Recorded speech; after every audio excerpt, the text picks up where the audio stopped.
Bonjour à tous, bonjour à toutes, je suis Louise Lespard de La Clé des Champs, le podcast qui donne la parole aux agriculteurs.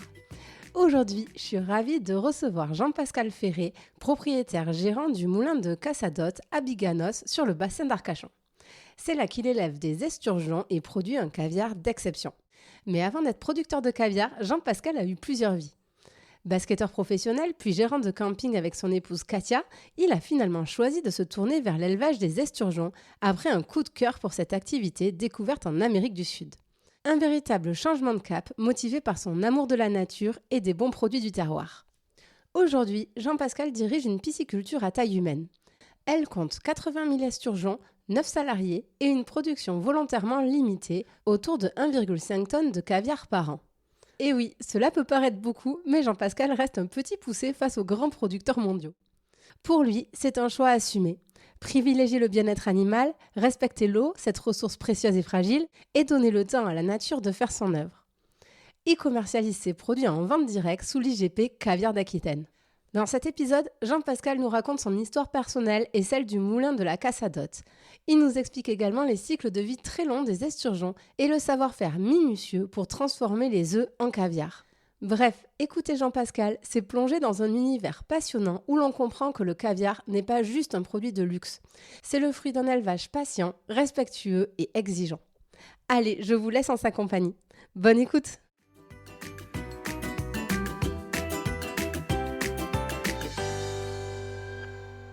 Bonjour Jean-Pascal. Bonjour Louise. Merci beaucoup de m'accueillir au milieu des pins girondins. Pour démarrer, est-ce que vous pourriez vous présenter ? Avec plaisir, je suis donc Jean-Pascal Ferré, propriétaire gérant du moulin de la Cassadotte. C'est un site à Biganos, sur le fond du bassin d'Arcachon, sur lequel nous élevons des esturgeons et fabriquons du caviar. Très bien. Et alors, quel a été le déclic pour vous de vous lancer dans l'élevage d'esturgeons et la production de caviar ? J'ai eu plusieurs vies professionnelles, à commencer par le basket, puisque vous le savez, oui, vous qui êtes des Landes. Ça fait 3 quarts d'heure avant l'interview qu'on parle de basket. J'ai dit, il faudrait peut-être qu'on démarre. Parce que pour les Landais qui nous écoutent, Jean-Pascal a beaucoup joué au Stade Montois, à Jetmo, en Coupe des Landes et tout ça. Voilà. Oui, exactement. Et que ce n'est que des bons souvenirs. Pro B, et d'ailleurs, je salue tous les copains des Landes avec qui je garde plein de bons contacts et plein de bons moments. Et big up pour les fêtes d'Agetmo. Et alors oui, donc comment on passe donc de basketteur professionnel à éleveur d'esturgeons ? Alors il y a eu une phase intermédiaire, puisque juste après le basket, avec mon épouse Katia, on a géré des campings.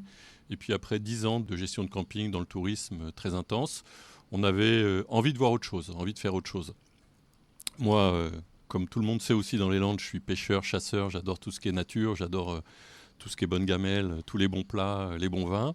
Et c'est vrai que l'idée de travailler dans un secteur où la nature et les animaux prédominent, ça m'intéressait. À l'issue d'un voyage en Amérique du Sud, j'avais entendu parler en Uruguay d'une pisciculture d'esturgeons qui fabriquait du caviar d'élevage. Ça m'avait fait tilt, comme on dit. Je me disais que je trouvais que c'était une super idée. Je savais qu'il y avait une protection de l'esturgeon sauvage, qu'il y avait un embargo sur les caviars sauvages, et je me disais que ça laissait toute sa place au caviar d'élevage, pour le coup. Cette idée m'avait bien plu, mais bon, en Uruguay, c'était pas faisable, c'était trop loin.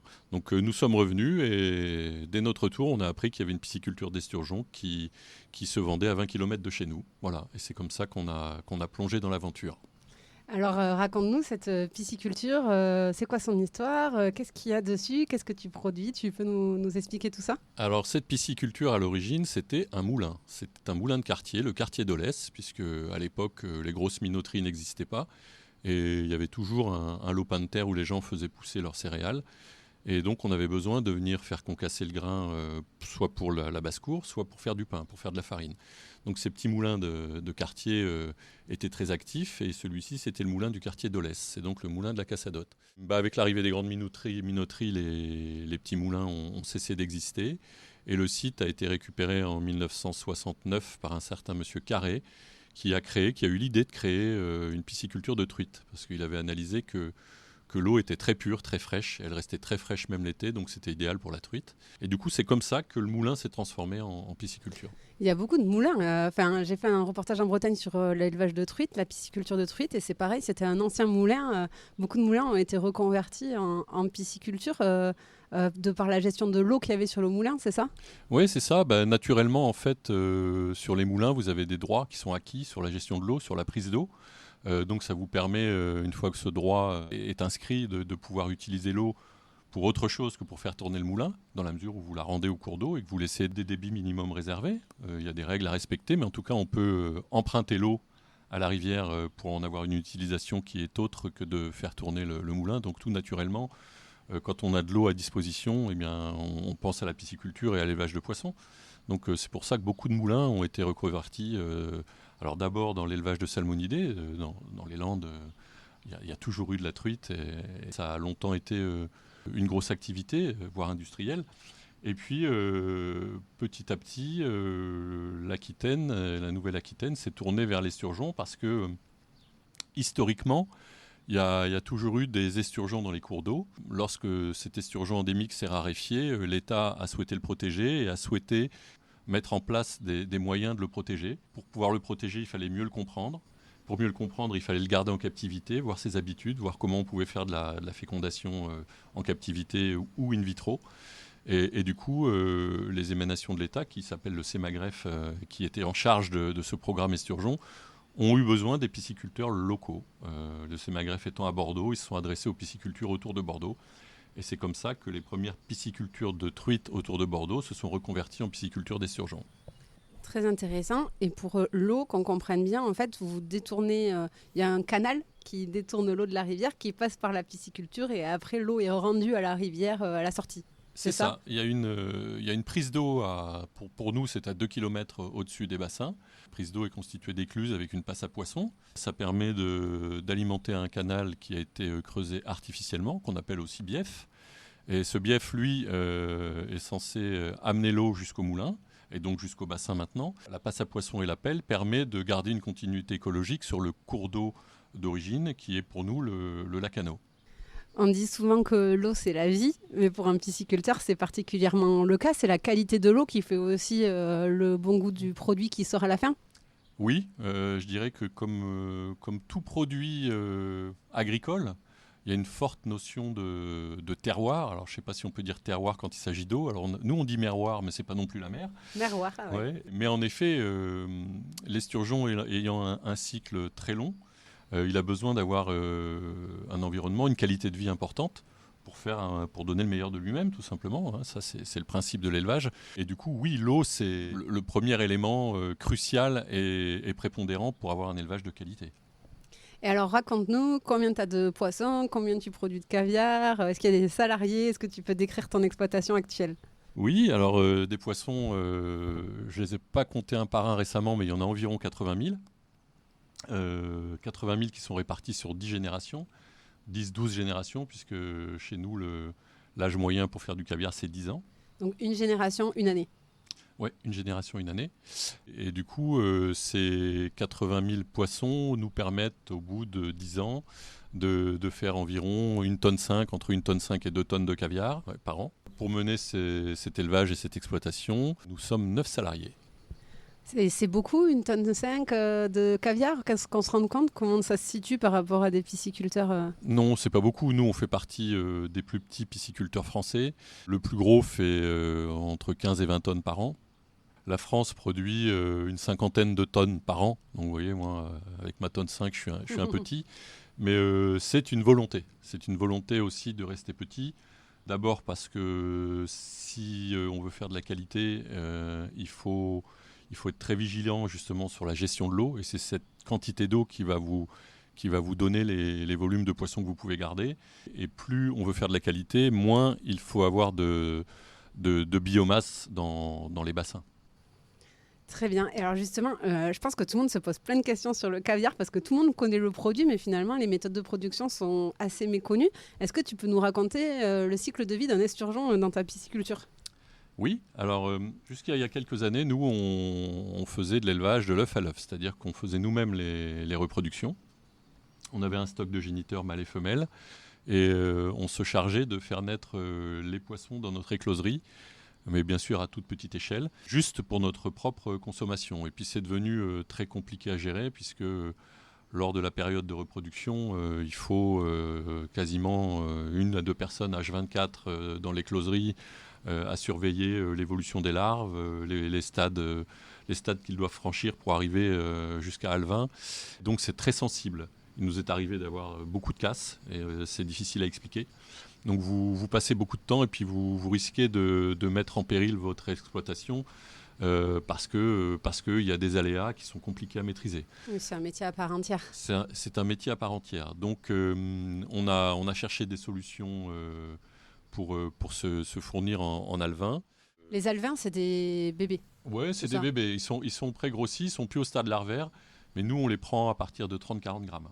Donc ce sont déjà des petits poissons qui peuvent être lâchés dans l'eau de la rivière. Ça s'est avéré très pratique puisque notre voisin, éleveur d'esturgeons au Tèche, juste à côté, a mis en place, lui, une écloserie professionnelle. Et donc, il est tout prêt, il a des relations très bonnes, voire amicales.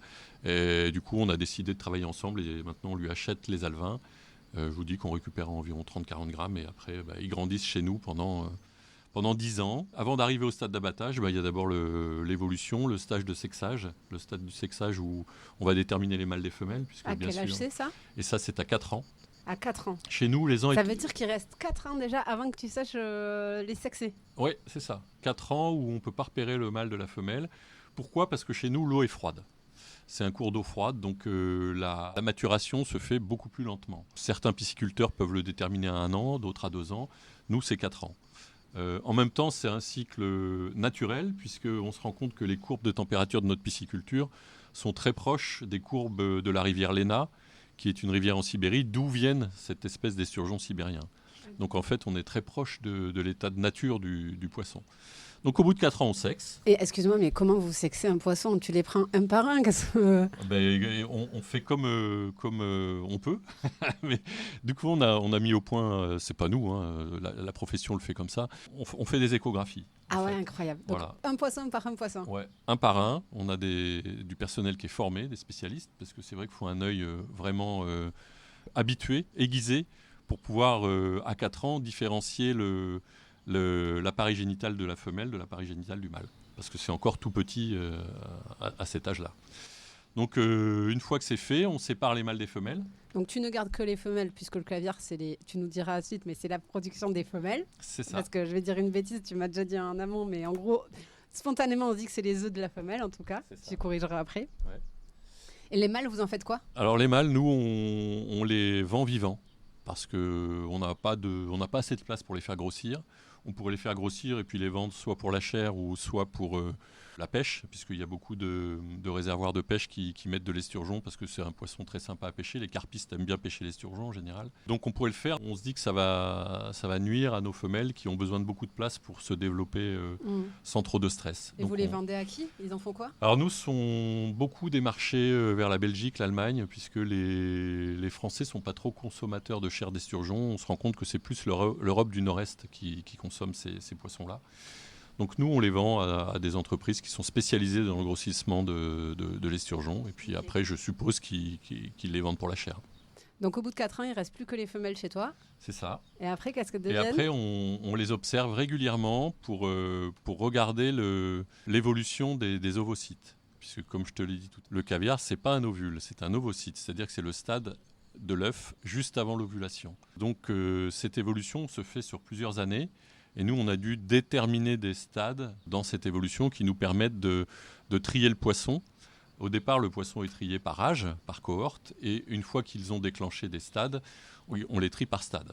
Pour arriver jusqu'au stade caviar, qui sera donc le stade juste avant l'ovulation, mais qui est le stade propice pour faire notre mets délicat. Ok, et donc là aussi, ça marche par échographie ou... Alors là, on associe à l'échographie, on associe la biopsie. C'est-à-dire qu'on va des fois, de temps en temps, aller avec un appareil spécial, une gouge. On va faire une petite incision dans l'abdomen des esturgeons. Et on va aller chercher quelques œufs pour voir les tailles, les couleurs et l'évolution de tout ça. Donc il n'y a pas du tout de question de fécondation ni rien, d'où le fait que tu n'aies plus besoin des mâles derrière en fait. Voilà. C'est bien avant la fécondation C'est ça. que ça vous intéresse, vous. Le caviar, c'est avant l'ovulation et avant la fécondation. Et tes esturgeons, qu'est-ce qu'ils mangent? Alors, Combien de fois par jour l'esturgeon, l'hiver, mange peu. Quand les eaux sont froides, les poissons mangent peu. L'été, on nourrit 2 à 3 fois par jour. Et ils mangent, en fonction de leur âge, ils mangent des aliments qui sont élaborés par le leader de la fabrication d'aliments en France, qui s'appelle Biomar, et qui est un aliment dont la formule est spécifique à l'esturgeon. Puisque dans cet élevage de poissons, on ne recherche pas la prise de masse ou la chair ou le gras, on recherche la santé du poisson. On veut que le poisson ait un équilibre alimentaire important. On veut finalement qu'il s'épanouisse avec des eaux dans lesquelles on conserve du courant. Il faut qu'il nage, il faut qu'il se nourrisse bien. Il faut aussi, lui, que ce soit un sportif, l'esturgeon, pour faire un caviar de qualité. Donc c'est Biomar qui nous fournit cet aliment. C'est un granulé, en fait. Donc le bien-être animal, c'est clé dans la production d'un bon caviar. C'est clé dans la production de toutes sortes d'aliments ou toutes sortes d'animaux issus de la production. Le poisson, on le sait pour les canards. Hein, lorsque les canards souffrent dans les loges de la chaleur ou d'autres traumatismes, eh bien on sait qu'il y aura un impact sur le foie. L'esturgeon, c'est pareil. S'il souffre, il y aura un impact sur sa santé et donc sur les œufs et sur le caviar, bien entendu. Donc le confort, la zen attitude, le no stress, éviter tout traitement, éviter tout impact anthropique. Finalement, ce que je suis en train de te dire, c'est que moins ils nous voient, mieux ils se portent. Hein. Voilà, on est obligé de faire le minimum vital, mais moins ils nous voient, mieux ils se portent. En tout cas, vu le cadre, je pense qu'ils ne sont pas trop stressés parce que c'est vraiment beau et tranquille. Je mettrai des photos sur Instagram, mais là où vous êtes installés. En tout cas, moi, je me sens détendue. Ouais, écoute, c'est bien parce que je pense que la dégustation de notre caviar, ça doit être une expérience émotionnelle, ça doit être une expérience sensorielle. Et ça commence par ça, ça commence par se sentir bien. Pour les gens qui viennent chez nous, qui viennent découvrir le produit, qui font des visites dégustation, c'est important qu'ils ressentent déjà cette espèce de côté paisible, de côté bucolique, cette espèce de respect de la nature, du temps que l'on prend pour élaborer le produit. Toute cette ambiance, ça doit mettre le consommateur dans un état d'esprit qui va lui permettre de mieux comprendre le produit au final qu'on va lui proposer. Et ça, c'est important. Et c'est quoi les défis de production auxquels vous faites face aujourd'hui ? Les défis de production sont liés bien sûr au changement climatique. Comme je te le disais, on a besoin d'eau, l'eau se raréfie. Il faut ajuster ces méthodes d'élevage par rapport aux quantités d'eau disponibles et qui permettent non seulement de pérenniser ton élevage, mais aussi de pérenniser l'environnement et le milieu qui a besoin de la rivière. Donc il faut apprendre à partager cette eau, à bien l'utiliser. Le défi, c'est aussi le réchauffement.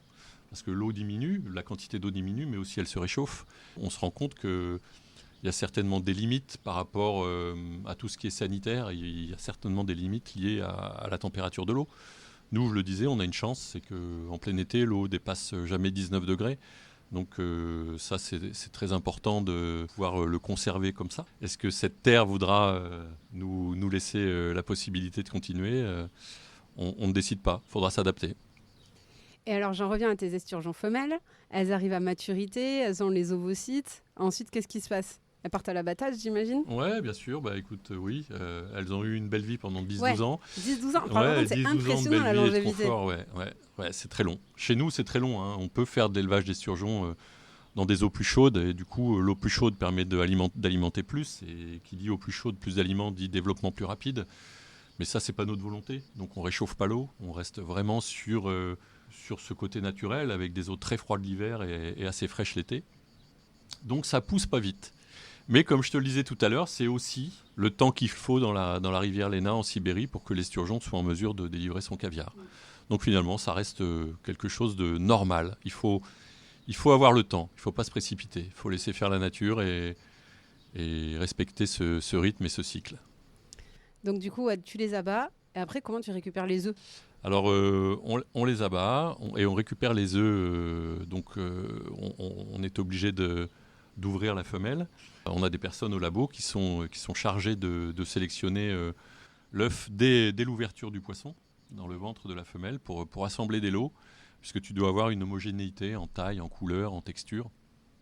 Donc on a des gens qui sont formés pour faire cet assemblage. Ouais, c'est un vrai savoir-faire, ça, parce C'est qu'il un faut vrai avoir l'œil, savoir-faire, c'est j'imagine. un coup d'œil. C'est un coup d'œil. Une fois qu'on a assemblé ces lots, eh bien, on procède aux différentes manipulations qui permettent d'arriver à la boîte finie. Et ça commence donc par le tamisage. Les gonades, finalement, l'œuf, il est dans une poche de graisse. Donc le tamisage permet de séparer l'œuf de cette poche de graisse. Une fois que l'œuf est séparé de cette poche, eh bien, on procède à un écrémage. L'écrémage, c'est ce qui permet d'enlever toutes les impuretés qui viennent se trouver au milieu des œufs à l'issue du tamisage.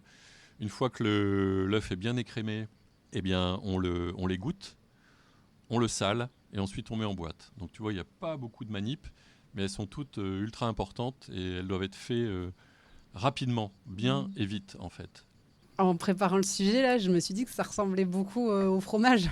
Enfin, dans les termes que tu emploies, les goûtages pour faire un fromage, il y a, le salage, il y a, écrémage, tu vois. Enfin, c'est drôle, j'ai trouvé le... Non, mais c'est vrai qu'il y a des similitudes avec le fromage. Et d'ailleurs, une fois que le caviar est dans les boîtes mères, on a différentes boîtes pour conserver le caviar, mais la boîte la plus utilisée chez nous, c'est ce qu'on appelle la boîte mère, qui est une boîte de 1 kg en général chez nous, et qui est une boîte qui ferme manuellement et à piston. Et sur ces boîtes-là, pour permettre le vieillissement du caviar, l'affinage, on met aussi des poids, comme on les met sur le fromage, pour que le fromage s'assèche. On met des poids sur le couvercle de la boîte qui permet d'enlever les excédents d'eau, de mélange de saumure, d'exudat, d'huile qui sont pas bonnes pour le vieillissement du caviar. Donc il y a vraiment des similitudes avec le fromage. Ouais. Et il y a du vieillissement du caviar. Et il y a du vieillissement du caviar, en effet. Okay. Au départ, le caviar, c'est un produit qui est très doux, très crémeux, qui avec le temps devient beaucoup plus corsé, beaucoup plus iodé, qui obtient des palettes aromatiques beaucoup plus complexes. Et ça se développe en général après 3 mois. Donc il faut savoir faire vieillir le caviar pendant minimum 3 mois de manière à obtenir des saveurs qui sont différentes. Ouais, incroyable, j'apprends plein de choses. Et alors ça m'amène à la minute économie du podcast. À combien se vend le caviar ?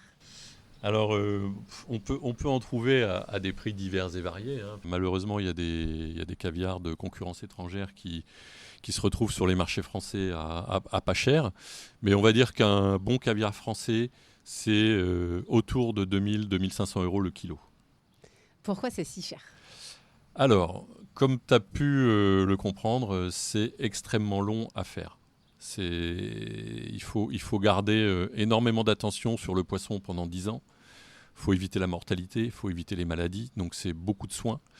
Pendant ces 10 années, il faut nourrir le poisson sans aucun retour, hein, donc ça fait beaucoup d'aliments. Il faut beaucoup de personnel pour veiller justement au bien-être de tout ça. Et donc déjà, c'est un premier critère qui fait que le prix de revient est extrêmement élevé. Également, c'est rare. C'est un produit qui est rare. On a 7 producteurs en France. Donc, dans la mesure où on se retrouve sur quelque chose d'assez exclusif et rare, ça donne une valeur encore plus. C'est le jeu de l'offre et de la demande, et du coup, ça donne une valeur encore supérieure au produit. D'ailleurs, ça m'amène, c'est très bien que vous en parliez, à la question de l'auditeur. C'est Chloé qui vous demande, pensez-vous que le caviar doit rester un mets d'exception ? C'est un débat, c'est une bonne question. Merci Chloé de l'avoir posée. Pour moi, il faut arriver à démocratiser le caviar sans le galvauder. Je pense que faire des caviars à n'importe quel prix pour faire découvrir des produits qui ne sont pas de bonne qualité, ça ne peut que nuire à l'image de notre profession et ça n'est pas agréable pour le consommateur. Donc je dis oui, il faut le démocratiser, il faut permettre à un maximum de la population de pouvoir se faire plaisir. Je ne sais pas, je dirais au moins une fois par an. Je trouve que ça peut être super sympa pour des événements exceptionnel de pouvoir se dire waouh, aujourd'hui on va prendre le temps, on va se déguster une petite boîte de caviar. Donc je dirais que oui, mais pas non plus à n'importe quel prix. Et donc il faut que le consommateur n'oublie pas, avec tout ce que je viens d'expliquer, même si on arrive à serrer les prix, même si on arrive à avoir des prix de revient moins chers, ça restera un produit cher. Et si on veut vraiment en profiter comme il se doit, on ne peut pas aller dans des caviars trop bon marché. Parce que ça sera forcément une déception. Et toi, comment tu commercialises ton caviar ? C'est quoi tes débouchés aujourd'hui ? Alors nous, on commercialise quasiment tout notre caviar qu'on appelle le B2C dans le commerce, c'est-à-dire du producteur au consommateur, au particulier. On ne travaille pas avec les grossistes, on ne travaille pas avec la grande distribution. Certains le font et proposent des produits de grande distribution qui sont de qualité très correcte, pourvu qu'ils soient français. Made in France, très important, et Made in Aquitaine, IGP Caviar d'Aquitaine, ultra important. Là, ça va garantir vraiment un standard de qualité et le client ne sera pas déçu. Mais nous, on n'est pas dans ces réseaux-là. On se concentre sur le particulier. Le client nous appelle au moulin ou passe à la boutique. Il nous arrive de faire quelques salons, quelques marchés, c'est de la vente directe. Pourquoi tu as fait ce choix ? Je fais ce choix parce que d'abord, c'est le choix qui me correspond le mieux. Je ne suis pas dans une démarche où je veux fabriquer beaucoup et qui m'oblige à vendre beaucoup. Donc ça, c'est ce qui me correspond. Je veux faire... moi, mon rêve, ça serait d'être le meilleur caviar du monde. Après, c'est toujours subjectif, mais tu vois, je pense qu'il y a une similitude avec le sport de haut niveau. On veut toujours donner le meilleur de soi-même. Pour donner le meilleur de soi-même, il faut s'appliquer, il faut se concentrer sur des détails, il faut beaucoup travailler, il faut beaucoup de temps. Et quand on est dans cette démarche-là, je ne pense pas que le volume soit possible. Donc ça, c'est une première raison. Également, le site, je te l'ai dit, si on respecte notre site, on ne pourra pas produire énormément. Ou alors, ça veut dire qu'on va créer un outil qui va être en marche forcée. Donc, moi, ça ne m'intéresse pas. Je veux que le poisson se développe tranquillement, normalement, sans stress. Et tout ça, ça ne marche pas avec le volume. Voilà, en tout cas, pas chez nous. Est-ce qu'il y a un sujet aussi de garder la main sur ses prix ? Parce qu'en travaillant le sujet, j'ai vu qu'il y avait 50% des volumes qui étaient produits par la Chine. Il y a cette concurrence aussi internationale. Tu me disais que les frais de douane étaient à 0 pour les caviars entrants sur le marché. Il y a aussi ça te permet de te préserver de toute cette concurrence-là ? Oui, tout à fait. Je ne m'adresse pas aux consommateurs, enfin aux acheteurs qui cherchent du prix et qui veulent justement du volume. Et c'est vrai que ces caviars qui viennent de l'étranger...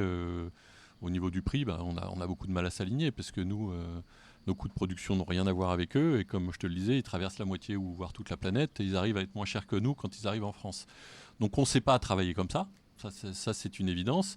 Et du coup, ça ne nous oblige pas à aller sur des marchés où nous serions obligés de céder sur les prix. Voilà, donc en effet, ça reste une certaine autonomie sur le prix. Et à tout moment aussi, ça nous permet de pouvoir réduire la voilure. Moi, ça m'est arrivé certaines années de dire je pense que le marché n'est pas au meilleur de sa forme. J'ai le sentiment que le consommateur est moins réactif sur ce type de produit.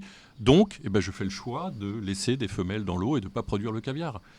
Quand vous avez derrière des grosses machines où vous êtes obligé de sortir le caviar de l'eau, vous êtes obligé de payer la masse salariale qui est là parce qu'il n'y a pas le choix, que vous avez passé des marchés des fois de plusieurs tonnes avec des gros faiseurs. Eux, ils s'en moquent de tout ça. Donc voilà, il faut envoyer. Et moi, ça me permet de ne pas être obligé de le faire. Je m'adapte. Tu nous en as parlé, il y a une IGP Caviar d'Aquitaine, puisque 6 producteurs sur les 7 en France sont en Aquitaine, je crois. C'est ça, je ne dis pas de bêtises. Tu ne dis pas de bêtises. Très bien. Et alors pourquoi vous avez décidé de demander une IGP et de vous structurer ensemble ? Parce que ça fait quelques années justement qu'on sent la pression des caviars étrangers qui arrivent sur le marché français. Et très souvent, des commerçants peu scrupuleux utilisent la marque, l'image des caviars français en vendant du caviar étranger. Donc ça a été le premier prétexte pour nous pour dire non, quand même, il faut qu'on protège les caviars issus de notre production. Donc on a décidé de commencer à faire cette IGP, c'était il y a 13 ans maintenant, parce que c'est toujours très long à obtenir, pour ces raisons-là, mais également aussi parce qu'il y a un savoir-faire. Comme je te l'ai dit, dans les années 80, le CEMAGREF a été mis en charge par l'État d'étudier l'esturgeon en captivité et du coup, le CEMAGREF a eu besoin de ces pisciculteurs très vite. Ce savoir-faire, il a un prix. On s'accroche à des méthodes de travail qui sont respectueuses de l'environnement, qui sont respectueuses du bien-être animal. Même dans l'alimentation, on garantit que nos aliments sont constitués de farines de poisson qui sont issues de la pêche durable. Enfin, tout est fait avec une éthique. Et ça aussi, ça doit être su, ça doit être dit et ça doit être protégé. Et si tu rajoutes à ça ce patrimoine culturel que nous avons en Gironde et en Aquitaine, puisque je rappelle que dès la fin de la Première Guerre mondiale, on produisait du caviar issu des poissons sauvages de la Gironde. Très vite, ces caviars qui s'appelaient à l'époque les caviars de la Gironde ont été commercialisés par la maison Prunier et se sont fait connaître sur Paris. Tout ça, c'est pareil, ça fait partie, il y a une espèce de fil rouge entre le sud-ouest, pour parler de façon générale, la Nouvelle-Aquitaine et le caviar. Donc tout ça méritait qu'on fasse quelque chose pour le protéger. Et j'aimerais bien en arriver maintenant au produit fini, le caviar quand il est en boîte. Comment il se mange? Quel goût doit avoir un bon caviar? Un bon caviar, c'est celui que tu aimes, déjà, pour commencer. Il ne faut pas avoir d'a priori ou de complexe sur le fait qu'on ne connaisse pas le produit, qu'on n'en ait pas souvent mangé. Il faut d'abord, comme je le disais, que ce soit une sensation et une émotion. Le bon caviar sera celui que tu vas aimer. Malgré tout, il y a quand même des critères qualitatifs qui sont des critères de texture, de taille. Il faut pas que l'œuf soit trop petit. Je dirais que 2,5 mm par œuf, c'est quand même un minimum. Il faut que tu aies un minimum de fermeté sur la membrane. Et au niveau du goût, le caviar va évoluer en fonction de son âge. Au départ, les caviars français, les caviars d'Aquitaine, ils ont un goût qui est proche des fruits à coque. C'est un produit qui est très crémeux et on est sur des notes de noix fraîches. Voilà. Ça, c'est typique des caviars d'Aquitaine. Et en vieillissant, il se corse. Les huiles, puisque le caviar, c'est 99% de l'huile, les huiles deviennent... 99% d'huile? Ouais. Il est produit naturellement par les œufs. En fait, c'est de la vitéline, c'est de l'huile, ce sont des matières grasses qui sont au départ prévues pour donner la vie. Et du coup, cette évolution, c'est comme une huile que tu vas laisser vieillir. Une huile de noix que tu laisses vieillir, elle prend des notes qu'elle n'a pas au départ, quand elle est jeune. Et ben, le caviar, c'est pareil. Alors, il faut arriver à le faire vieillir sans que viennent se greffer des goûts parasites ou en tout cas des goûts qui ne sont pas agréables. Quand on part sur des goûts d'anchois ou des goûts comme ça, c'est vraiment trop fort. Et là, c'est pas bon. C'est que c'est trop vieux ou que ça a été mal conservé. Ça doit rester élégant, ça doit rester rond. Chez nous, au Moulin de la Cassadotte, on cultive des caviars peu salés. C'est notre choix. On ne veut pas mettre beaucoup de sel.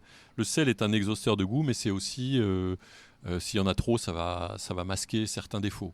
Donc voilà, on essaie de faire quelque chose, nous, de très doux, de très élégant, de très crémeux. Nos caviars, lorsqu'ils sont frais, ils sont très crémeux, ils fondent dans la bouche. Voilà, donc il faut éviter les caviars trop forts, trop goût de poisson et avec des textures qui ressemblent un peu à de la compote ou des œufs écrasés. Il y a des fonctionnements en cuvée du caviar? Il y a des sélections. On ne parle pas de cuvée, mais on parle de sélection. Et ça permet de constituer des gammes. Mais du coup, tu vas avoir même toi, j'imagine, dans ta sélection des œufs, il y en a qui vont partir pour du caviar très premium et d'autres plus milieu de gamme. C'est ça, l'idée? Voilà, c'est ça. L'idée, c'est ça. Alors on fait... nous, dans notre gamme, on fait toujours un caviar frais qui s'appelle Diva chez nous. Ça, c'est un caviar sans conservateur qui doit être dégusté dans les 3 premiers mois de sa vie. Et là, c'est un caviar très frais qui va être sur des notes, comme je te le disais, de beurre, de jaune d'œuf, de crème, de noix fraîches. Et après, sur les œufs qu'on laisse vieillir, il faut en effet que l'œuf, pour vieillir, ait du potentiel au départ. Donc c'est à nous d'évaluer ce potentiel. Plus il va être de qualité et plus on va aller sur des caviars qui peuvent vieillir. Et chez nous, c'est l'ébène. C'est notre marque qui s'appelle ébène. Et lorsqu'on a un caviar de bonne qualité, mais qui, pour nous, n'a pas le potentiel de faire comme un vin d'ailleurs, de faire un très bon vieux produit, on le classe en numéro 3, qui est un produit chez nous qui sera de bonne qualité, mais à consommer plus vite. Et pour finir cette discussion, j'aurais aimé revenir sur la vie de l'exploitation un peu. J'ai vu que vous aviez traversé 1 ou 2 périodes difficiles. J'ai vu mai 2020 où il y avait des esturgeons qui étaient partis dans la nature à cause d'un épisode climatique. Tu peux nous raconter? Oui, bah écoute, en effet, ça c'est la nature. Pas toujours tendre, mais elle est capable de nous reprendre ce qu'elle nous donne. C'est aussi ce qui fait son charme. Et en 2020, on a eu des très fortes crues. Tout a débordé. On a eu beau mettre des grilles de protection, des barrières, surélever les bassins. Tout a débordé. On a entre 6 et 10 000 poissons qui se sont échappés. Sur des générations en plus qui étaient proches de faire du caviar. Donc c'est vrai que c'est assez dramatique quand on garde un poisson pendant 10 ans et qu'à la veille de faire du caviar, il s'échappe. Tous ces poissons ont été quasiment retrouvés morts dans le bassin d'Arcachon, puisque cette espèce ne supporte pas l'eau salée. C'est aussi un avantage, puisque ça permet, en cas d'échappement, de ne pas concurrencer les espèces endémiques, qui, elles, sont des espèces qui vivent aussi bien en eau douce qu'en eau salée. Donc là, pour le coup, les esturgeons qui s'étaient échappés ont été retrouvés morts au bassin. Et en effet, ouais, c'est un coup dur. Il faut avancer Et on a essayé de reconstituer un cheptel homogène et uniforme pour faire face à ces aléas. Et l'année d'après, on a eu un très gros incendie qui a ravagé tout l'outil de production. Le labo Le labo, les granges, les stockages, là où on transforme, les chambres froides avec 500 kg de caviar dedans, on a tout perdu. Donc ça aussi, gros traumatisme, c'est des choses... Vous savez d'où c'est venu cet incendie ? Non, on ne le sait pas. Alors d'après les experts, c'est un problème électrique, sur un tableau électrique. Bon, on n'a aucune certitude. Ça a été très vite, tout a brûlé, tout s'est effondré en 20 minutes environ. Dieu merci, il n'y a pas eu de victimes. Ça ne s'est pas étendu à la forêt, il n'y a que les bâtiments qui ont brûlé. Oui, parce que vous êtes au milieu de la forêt. Ouais. Et les pompiers ont réussi à faire en sorte que ça aille pas ailleurs. Donc bon, même si c'est difficile, ça aurait pu être pire. Voilà. Et c'est comme tout le reste, il faut se relever, il faut avancer. Est-ce que là-dessus, ton passif de sportif de haut niveau, ça t'aide à être plus résilient ? C'est très à la mode, mais à rebondir vite en tout cas. Ouais, non, mais tu as raison, résilient, c'est le terme. De toute façon, pour faire du sport de haut niveau, il faut être fort mentalement, il faut accepter la souffrance. Il n'y a pas le choix, on souffre, on sait pourquoi on souffre, mais c'est comme ça. Et en effet, ça te donne des forces mentales dans l'entreprise. Également par rapport à la peur. Moi, je ne connais pas un joueur de haut niveau qui ait peur d'affronter qui que ce soit. On est toujours capable d'affronter n'importe qui. Et heureusement d'ailleurs, même si des fois on se trompe. En tout cas, c'est ce qui nous permet d'y aller, c'est ce qui nous permet d'avancer. Le passé de sportif de haut niveau m'a beaucoup aidé, parce que j'ai pas eu peur de relever mes manches. On a souffert, mais ça fait partie du jeu. Et encore une fois, le lien avec le sport, c'est qu'on est une équipe, et que tout seul, j'aurais certainement pas pu faire face à tout ça. Mais j'avais des collaborateurs à côté de moi, qui eux aussi ont souffert, qui eux aussi ont su relever les manches. Et ensemble, on a remis tout ça à flot, et la vie continue. Tu as quand même une âme d'entrepreneur parce que tu as été joueur de basket, ensuite tu as acheté des campings, après tu t'es lancé dans la pisciculture avec zéro connaissance, quoi, non, finalement ? C'est exactement ça. Quand tu dis que tu as peur de rien, tu as vraiment peur de rien. Non, des fois, je ferais peut-être bien d'avoir peur, c'est pour ça que des fois, je te dis que je me trompe. Mais en effet, je me suis lancé là-dedans, un peu comme dans la nuit, comme dans le noir, sans trop connaître, mais avec une certitude que je pouvais y arriver quand même. Le propre du sportif, c'est quand même de savoir s'évaluer. On sait ce sur quoi on est fort, on sait ce sur quoi on est moins bon, et ça, c'est très important. Donc j'avais quand même une conviction, c'était de pouvoir comprendre ce métier-là suffisamment rapidement pour pouvoir mettre en place des outils de travail et des choses qui permettraient de transformer l'entreprise et d'en faire quelque chose de meilleur. Donc ça, j'avais cette certitude. Après, bien sûr, j'ai eu plein de drôles de surprises. Et la pratique. J'ai eu plein de drôles de surprises, mais là, il faut qu'on ait 2 jours pour en parler. Donc je vais t'épargner. Raconte-nous une anecdote, si t'en as une. Non, écoute, les anecdotes, c'est toujours pareil. C'est lié à la nature, ce qu'elle peut te proposer de meilleur, mais aussi de plus dur. C'est que moi, les premières années, tout bêtement, je me suis dit, ah oui, y a tant d'esturgeons, je fais tant de caviar. Moi, c'est simple. Je vais mettre 2 fois plus d'esturgeons et puis je ferai 2 fois plus de caviar, ultra simple. Sauf que non, un animal, il grossit en fonction de l'espace qu'on lui donne, du confort qu'on lui donne. Et donc, si dans le même volume, tu mets 2 fois plus d'esturgeons, ils sont juste 2 fois plus petits. Donc, comme le caviar, logique aussi. Et comme le caviar, c'est un poids moyen du poids de ton poisson, il vaut mieux avoir moins de poissons très jolis que beaucoup de poissons tout petits. Oui. Voilà, c'est moins de travail et puis c'est plus de qualité. Donc ça, c'est une des anecdotes. Après, il y a eu des anecdotes sur le fait de révolutionner les choses en allant chercher des sels que personne n'utilise et où on a eu des développements dans les boîtes que je n'avais jamais vus, qui étaient plus proches du cèpe que du caviar. Donc bien sûr, tout ça, ça nous fait apprendre et puis on fait des erreurs. Mais en même temps, je crois que c'est un parcours initiatique. Il faut accepter ces erreurs-là et s'en enrichir. C'est que quand on entreprend aussi, il faut savoir... comme tu dis, il faut bien s'évaluer, il ne faut pas se tromper, mais il faut être aussi indulgent avec soi-même et de se dire que quand on fait beaucoup d'un coup, c'est normal que, des fois, il y ait quelques bêtises ou mauvais choix qui soient faits, quoi. C'est ça, même si ça pique, il faut un peu d'indulgence. Il faut comprendre que ça fait partie du chemin et du voyage qu'on doit parcourir. Et chaque grand voyage commence par un premier pas. Oui. Mais des fois, le premier pas, on peut tomber, mais il faut se relever et puis il faut avancer. C'est se mettre assez d'exigence pour, comme tu dis, être parfait, être du mieux possible et à la fois être indulgent quand on se trompe parce que ça fait partie du jeu. Mais exactement, c'est exactement ça. Le premier combat, c'est contre soi-même. Voilà. Écoute, j'en arrive à mes questions de fin. La première, c'est qu'est-ce qui te rend fier à toi de t'être investi dans la pisciculture, dans la production de caviar français ? Ce qui me rend fier, c'est d'avoir accédé à quelque chose de rare, à quelque chose qui nous est donné par la nature. Ce qui me rend fier, c'est de ne pas avoir cédé au chant des sirènes, parce que ça a des fois été très difficile, mais j'ai jamais voulu changer de cap. J'ai toujours voulu cette rigueur, cette qualité, avec le temps nécessaire qu'il faut pour faire le bon produit. Donc ça me rend fier, parce qu'il y a des fois, ça aurait été beaucoup plus simple de m'adresser à des gens qui étaient capables de me prendre des gros volumes à vil prix, mais en tout cas avec des conditions d'élevage et de production qui auraient été moins satisfaisantes à mon goût. Voilà, c'est surtout ça qui me rend fier, c'est de ne pas lâcher et de ne pas céder dès qu'on tend une perche, même si c'est plus facile. De créer de l'emploi aussi, parce que pour avoir une salariée et 2 personnes qui travaillent avec moi, maintenant quand je vois des boîtes à 9 salariés, je me dis punaise, la réussite quand même, de créer de l'emploi, c'est chouette. C'est tout petit, bien sûr, c'est tout petit, mais 9 salariés, c'est tout petit, mais c'est déjà quelque chose. Et puis, oui, c'est une fierté.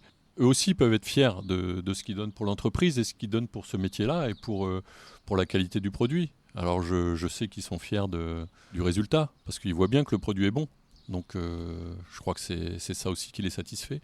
Donc, ouais, bien sûr que de faire tourner une boîte, employer des gens et surtout créer une équipe, créer un lien, faire comprendre qu'on est tous ensemble, qu'on est une chaîne et que si un maillon casse, ça met en péril toute la chaîne. Ben, tout ça, c'est vrai que c'est une fierté. Ma deuxième question, c'est est-ce que tu aurais un truc pour nous pour étaler notre science au prochain repas entre amis, je sais pas, mais en famille en tout cas, où il y a du caviar sur la table pour ceux qui ont la chance d'en avoir. Ouais, bah écoute, déjà à l'ouverture de la boîte, il faut observer les œufs. Et déjà, si tu as visuellement des grains bien détachés, que tu n'as pas l'impression d'avoir quelque chose qui baigne dans de l'huile ou une compote, déjà tu peux dire ah oui, bon caviar, bel aspect, c'est joli, les grains sont bien détachés, ça a l'air ferme.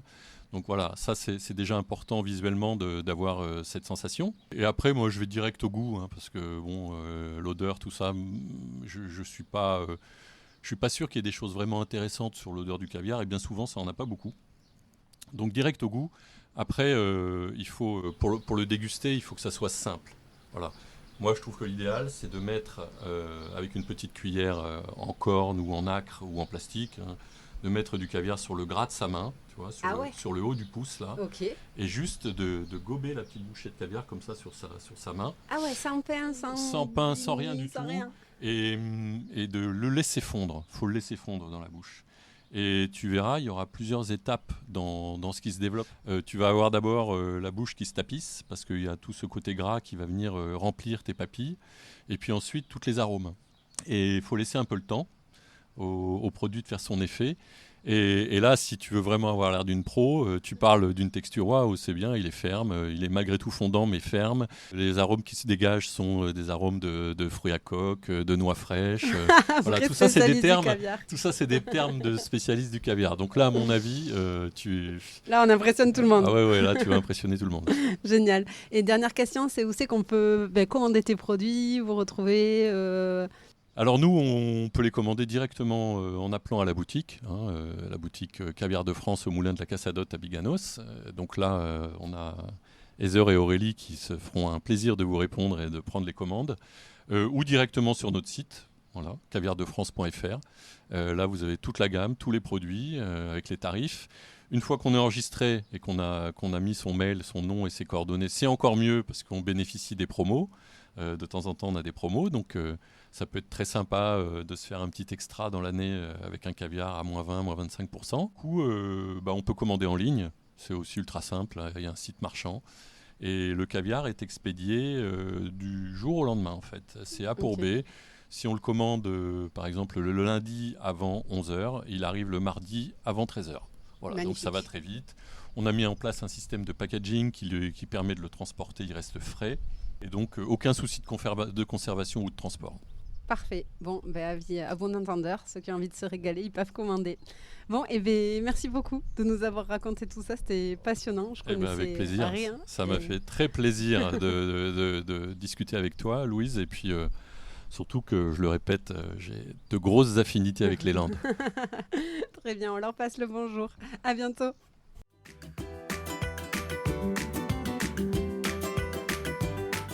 Et voilà, c'en est fini pour aujourd'hui.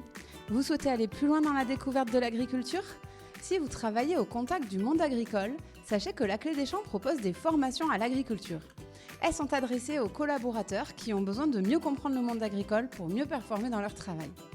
Nous proposons des formats e-learning sur la thématique de votre choix qui sont suivis d'immersion à la ferme par petits groupes de 5 pour vivre un véritable vie-ma-vie d'agriculteur. Plus d'informations et inscriptions sur www.laclédeschamps.fr. Et avant de partir, dernière chose, si le podcast vous plaît, n'hésitez pas à lui mettre une note 5 étoiles ou en parler autour de vous, ça m'aide énormément à faire connaître le podcast. Merci beaucoup et je vous dis à très bientôt pour en savoir toujours plus sur le monde agricole.